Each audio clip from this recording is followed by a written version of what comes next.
Hello, my GenXAbs crew. I'm on my way home, just got off of work.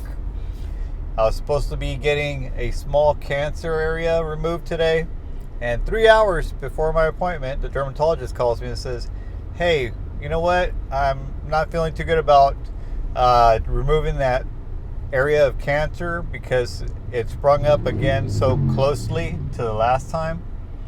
So we're going to go ahead and send you to a plastic surgeon. 3 hours before the appointment.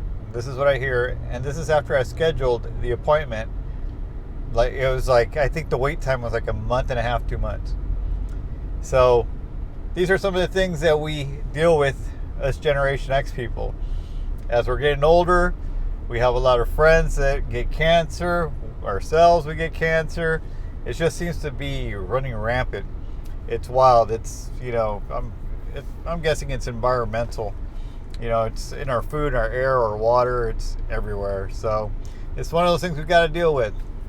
If you guys are new to the channel, my name is Adam, GenXAbs. This is a community for all you guys that are 40, 50, 60 plus, and even some of you youngsters that want to stay in shape, get in shape. All the dads that want to lose a dad bod, want to get the six-pack back. This channel's for you. So what did I do in preparation for this little minor surgery I was supposed to have today? I mentally prepared myself to start eating at maintenance, just to eat enough calories so I can heal properly, so I can retain my strength, retain my muscle.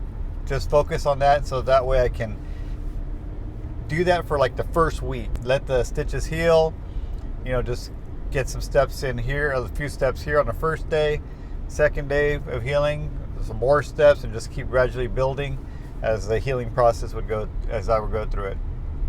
So now today is Tuesday, and now normally I go on a 20-mile bike ride on Tuesday. So, life changes. Things happen, just like this today. I do need to go get some more turkey and bread for my lunch sandwiches. So here's the opportunity to go to the grocery store and, load up on all my proteins and all my foods for the week. So I'm going to go ahead and do that. But I'm still going to get my 15,000 steps in today. So I'm going to go and, walk another 3 miles, and that should cap me around 15. And today, whenever I went to eat lunch at work, all I brought with me was one sandwich, one David bar, one yogurt cup, and 2 hard-boiled eggs. So that still leaves me with about 1,200 calories to play with at the end of the day to stay at maintenance. And well, now I don't need to stay at maintenance because I'm going to be able to stay active. Just going to go grocery shop, get the food, eat a high protein dinner, call it a day. So I'm going to keep you guys up to date on when the next surgery is with the plastic surgeon. Hell, if I'm going to see a plastic surgeon, maybe, he can drop some calves in me, put some calves in me, maybe do a little right here in the little belly area, get rid of some of that belly fat so that way I don't have to work it off. I'm kidding. I actually went to go see a plastic surgeon to see how much it would cost to get some lipo done. And I hear a lot of coaches that I listen to on YouTube talk about people not understanding exactly how much fat they have. And that was me. I didn't realize how much fat I had on me. And as some of you guys know, I lost about 35 pounds since April of last year. And I decided to, once I got that sticker shock from, the plastic surgeon saying, hey, $7,000 to do some lipo. After that, I was like, all right, maybe I'll try to diet and go that route. And so this has worked out for me. Save $7,000. Hey, if I want to do girl math, I got $7,000 to spend. What's up?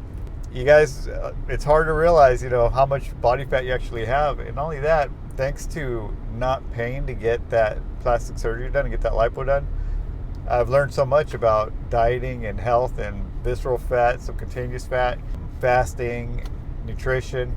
I've learned so much. So if I would have actually gone and got the plastic surgery done, I would have took the shortcut and I would have never learned all this. And I would have been back to getting overweight and not maintaining low body fat percentage. So I know I kind of went sideways on you guys right there. I kind of swerved on you and started talking about lipo and skipping steps and losing weight and maintaining it.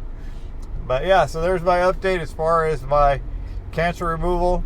now I got to go do a consultation, and I got to go and do the removal by a plastic surgeon. And from what I understand, the difference between going and doing it at the dermatologist's office and going to a plastic surgeon is that a dermatologist scrapes the top, real quick and easy, like a little sample taste tester at Baskin-Robbins. And then you go to the plastic surgeon, and then he goes and gets a thrifty scooper out and takes out a deeper cut out of you. And then they're more specialized on going deep and then closing it back up and making sure that it doesn't open up.